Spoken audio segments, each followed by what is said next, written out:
Stephen's Career Academy, your success is our mission. Hello students, welcome to Stephens career academy. Third lecture की शुरुआत करते हैं। आइए देखते हैं कि एंगल ऑफ रिपोज क्या होता है। सपोज़ कोई ऑब्जेक्ट है, उसको इंक्लाइंड प्लेन पे हमने रखा है कुछ इस तरीके से, ओके। और एंगल ऑफ इंक्लिनेशन है वो थीटा है। धीरे धीरे धीरे धीरे करके इस एंगल ऑफ इंक्लिनेशन को हमने बढ़ाया, धीरे धीरे धीरे धीरे करके। ऑब्जेक्ट नहीं गिरा नहीं गिरा नहीं गिरा नहीं गिरा नहीं गिरा। एक सर्टन पॉइंट आएगा जब आप इसको ज़्यादा बढ़ा दोगे तो ऑब्जेक्ट गिरने लग जाएगा, क्योंकि ऑब्जेक्ट के पास क्या है, मास है। तो जस्ट वो वाला एंगल जहाँ पे ये जस्ट गिरने वाला है, अब उस एंगल की वैल्यू हम कैसे निकालेंगे? ओके, जब ये जस्ट गिरने वाला होगा तब यहाँ पर जो mg साइन थीटा लग रहा है, ओके, यहाँ पे mg कॉस थीटा लगता है, यहाँ पे नॉर्मल लगता है। नो डाउट इस डायरेक्शन में तो मूवमेंट नहीं होगा, तो normal should be equal to mg cos theta. बाकी अगर फ्रिक्शनल फोर्सेस जो है वो अब लिमिटिंग फ्रिक्शनल फोर्सेस हो चुके हैं और उसकी वैल्यू है FL is equals to mu s n is equals to nu s mg cos of theta, right? Because n is equals to mg cos theta. इस कंडीशन में अब अगर थोड़ा सा भी आपने इसको और ऊपर कर दिया तो ये गिर जाएगा। अभी नहीं गिर रहा है, अभी जस्ट गिर जाएगा। इसका मतलब ये वाला फोर्स जस्ट इसके बराबर है। mg sin theta is equals to nu s mg cos of theta, we get nu s is equals to tan of theta. ये थीटा एंगल कौन सा ले रहे थे हम? ये थीटा एंगल वो था जहाँ पे जस्ट ये गिर जाएगा। जहाँ पर ये जस्ट गिर जाएगा उसका अगर tan निकालोगे तो वो न्यू एस के बराबर आता है। Okay, so angle of repose is equals to tan inverse of mu s. This is the angle of repose. This is the angle at which object is at verge of sliding down, okay, on an inclined plane. Now let us do some problems related to it. Now there is an inclined plane on which an object of 50 kg is kept. This is angle 30 degrees, okay. So now this is just about to fall. This is just about to fall. This is the question. Then what is the value of nu s? Okay, if this is just about to fall now, then this angle must be angle of repose, and we know that tan of the angle of repose is equal to nu s. We get nu s is equals to 1 over root of 3. Okay, so now let us see the next example. There is an inclined plane, a mass m is kept over here, force F is applied in this direction. I am applying force in this direction. The angle of inclination of plane is 60 degrees and nu s is equals to 0.75. This is the data given. Now my question is that if I suddenly remove the force, if I suddenly remove my hands, then will it fall down or not? Okay, it will fall down if the angle of repose condition is reached. So the tan of angle of repose is equals to nu s. We have studied. So what is tan of theta should be equals to 0.75 or theta should come out to be 37 degrees. As this angle is more than the angle of repose, the object will slide down as soon as the force is removed. Okay, now let us see the next question. I was applying a force F on this mass which has been attached here with the string. Okay, this is a string here. The angle of inclination is 30 degree and the coefficient of static friction is 0.75. The question is that what will happen as soon as I remove the force? Okay, what will be the tension in the string and what will be the value of static friction? Okay, now let me see what will happen. First of all, let me see whether the condition of angle of repose is reached or not. Let us see. Tan of angle of repose is equals to nu of s. So theta is equals to tan inverse of nu of s is equals to tan inverse of 0.75 37 degree. This angle is less than this angle, so no doubt this object will not try to fall down, in the sense it will not create any kind of tension in the string. So the tension in the string should be 0, and because it is attached to the string and it is not trying to fall, so the whole situation is in equilibrium. There is a driving force here, mg sine theta, and if the object is not falling, it means the frictional forces should be exactly equal to mg sine theta. So I get F is equals to mg sine theta. Okay, now let us move on to the next question. Suppose that there is a mass m and a force F is applied here. The angle is theta and this value is nu of s. What should be the value of F to keep m stationary? अब मैं यहाँ पर अगर इस force को लगाऊं, मेरे को कितना फोर्स लगाना है कि इसको स्टेशनरी रखूं? अगर मैं इस पे इतना ही फोर्स लगाऊं सिर्फ कि ये नीचे ना गिर जाए, पहली बात, या मैं इसमें इतना फोर्स लगा दूं कि उसके बाद ये कहीं ऊपर ना जाने लग जाए, दो कंडीशंस हो सकती हैं. तो F की वैल्यू सिर्फ एक नहीं है यहाँ पर. या तो मैं उसको नीचे गिराने से बचाऊं, या तो मैं इतना लगा दूं कि अब इससे ज़्यादा लगा दे तो कहीं ऊपर ना चला जाए. तो जो पहली कंडीशन है, पहली कंडीशन में केस नंबर वन में क्या होगा कि इस ऑब्जेक्ट पे मैं इतना फोर्स ऊपर के डायरेक्शन में लगा रहा हूँ कि ये नीचे ना आ जाए, और जस्ट जब ये नीचे आने के लिए होगा तब इस पे फ्रिक्शनल फोर्सेस कौन से डायरेक्शन में होंगे? इसी डायरेक्शन में होंगे. और वो फ्रिक्शनल फोर्सेस कितने होंगे? लिमिटिंग फ्रिक्शनल फोर्सेस होगा वो FL. This is the F I am applying. Limiting friction forces should be equal to nu s multiplied by the normal reaction. This should be equal to nu s mg cos of theta, है ना?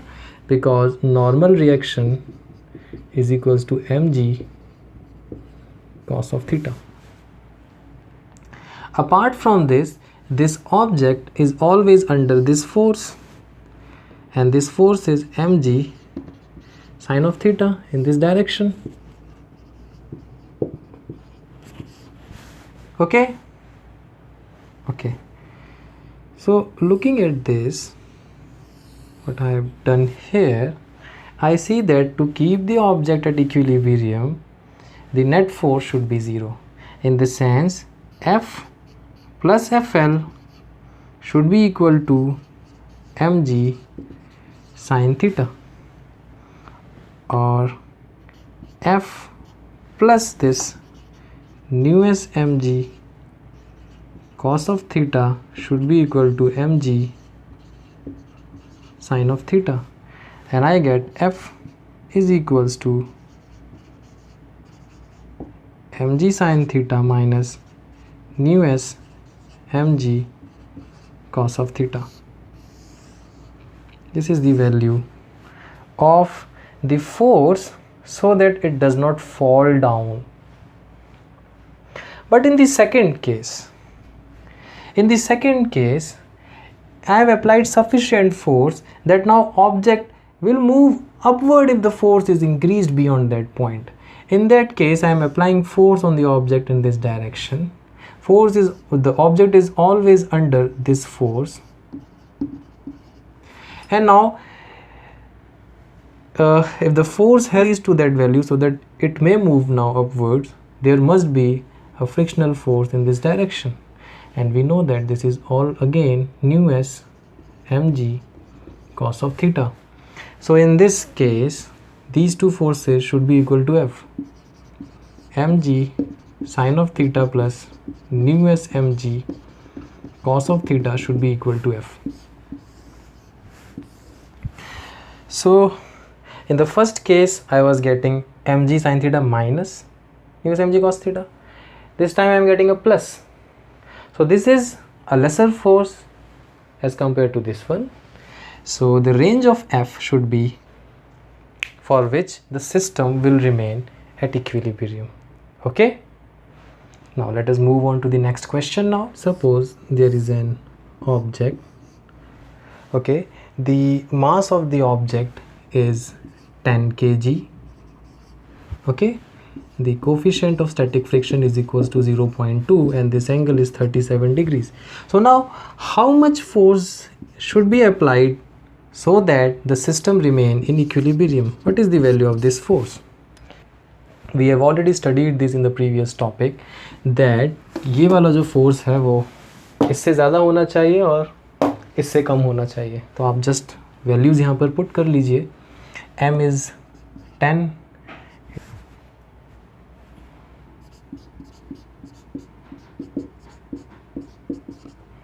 So this should be the value.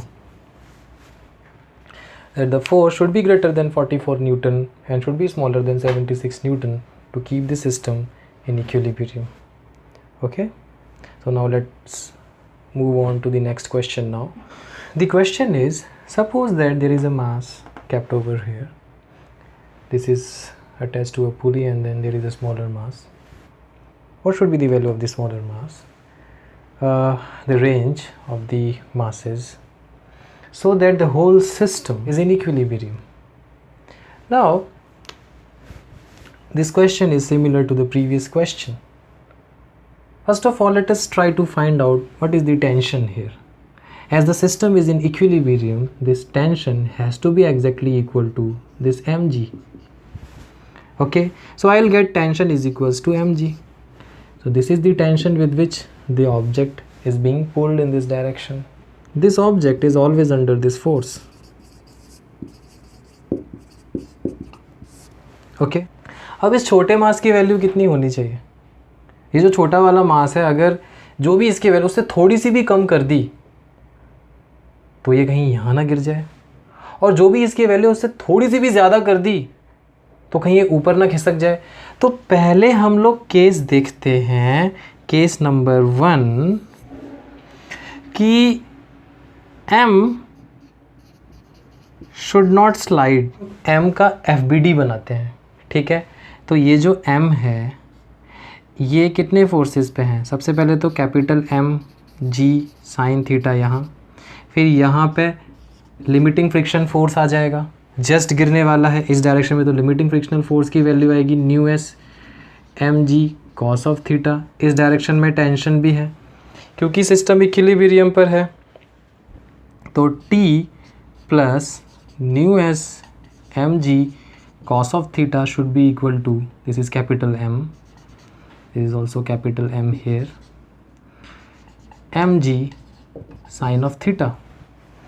Or what I see is that this is equals to T is equals to small m into g, mg is equals to capital Mg sine of theta minus nu s capital Mg cos of theta. Okay, so all the g they got cancel out and I am left with the m is equals to m sine theta minus nu s m cos theta is equals to 50. What is sine of 37? 0.6 minus nu s is equals to 0.6 given, nu s is 0.6 given, nu s into 50 into cos of 37, 0.8. this value comes out to be 6. That if the value is less than 6, M1, if the value is less than 6, this will slide down. Now the next condition is that M should not slide up. Capital M should not slide up. If you don't want it to slide up, then what should happen? Let us make the FBD. In this case, this is M sine theta here. The frictional forces this time will be FL is equals to nu S mg cos theta in this direction, and tension is in this direction, which is equals to mg. I will get mg is equals to this much. This is capital M.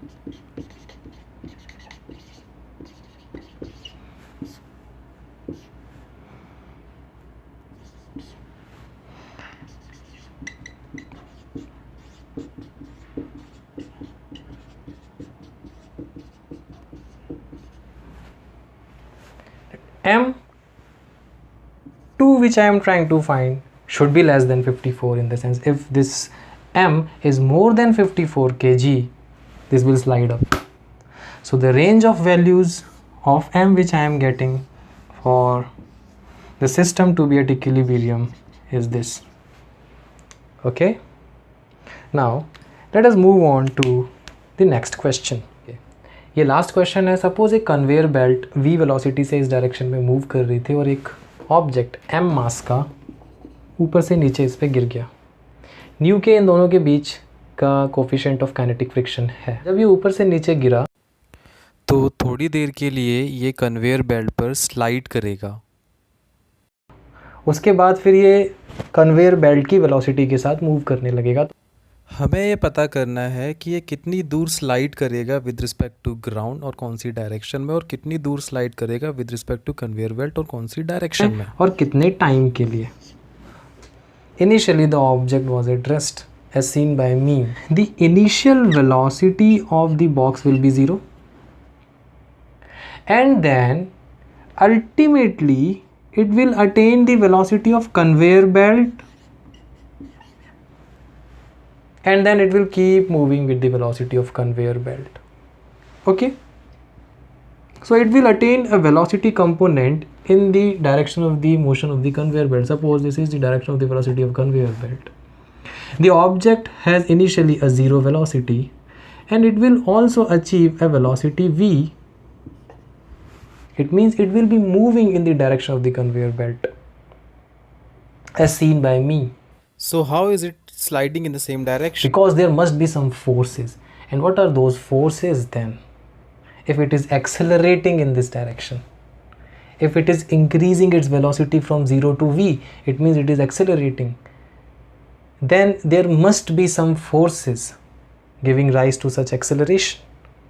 These are the frictional forces.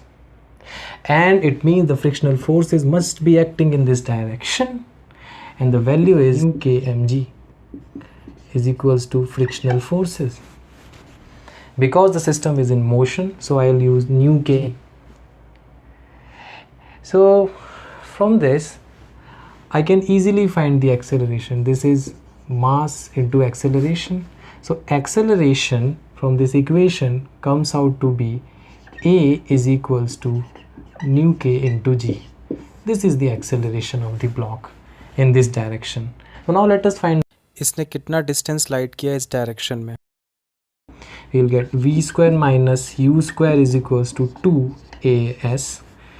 V square minus 0 is equals to 2 into nu kg into s. So I will get s is equals to v square by 2 nu k into g. This is the displacement along this direction. The second question is that what will be the displacement with respect to the conveyor belt? So what is the acceleration with respect to conveyor belt? First of all, so acceleration of the block with respect to conveyor belt is equals to acceleration of block minus acceleration of conveyor belt. So what is the acceleration of block? Nu kg. One is, what is the acceleration of conveyor belt? It is moving with the constant velocity, so acceleration is 0. So nu kg is the acceleration of the conveyor belt with respect to b. Second thing, what is the initial velocity of block with respect to conveyor belt? Is equals to initial velocity of block minus initial velocity of conveyor belt. What is the initial velocity of block? 0. And what is the initial velocity of conveyor belt? V. So the initial velocity is minus v. Now the next condition, what is the final velocity of b with respect to c? Final velocity of b minus final velocity of c is equals to v minus v. Both will attain the same velocity. This is 0. So in this case, the final velocity minus initial velocity is equals to 2 into a into s. What is the final velocity? 0. What is the initial velocity? Minus v whole square, 2 into nu kg acceleration into the displacement. So displacement comes out to be minus v square by nu kg. So this is the displacement with respect to the conveyor belt. There is a negative sign introduced here. There is 2 here. Negative sign has been introduced. Now the final question was that how much time will it take to move to such distance? I know that v minus u is equals to at. What is the final velocity? The final velocity is 0. What is the initial velocity? Minus v. What is the acceleration? Nu kg time. So v by nu kg is time.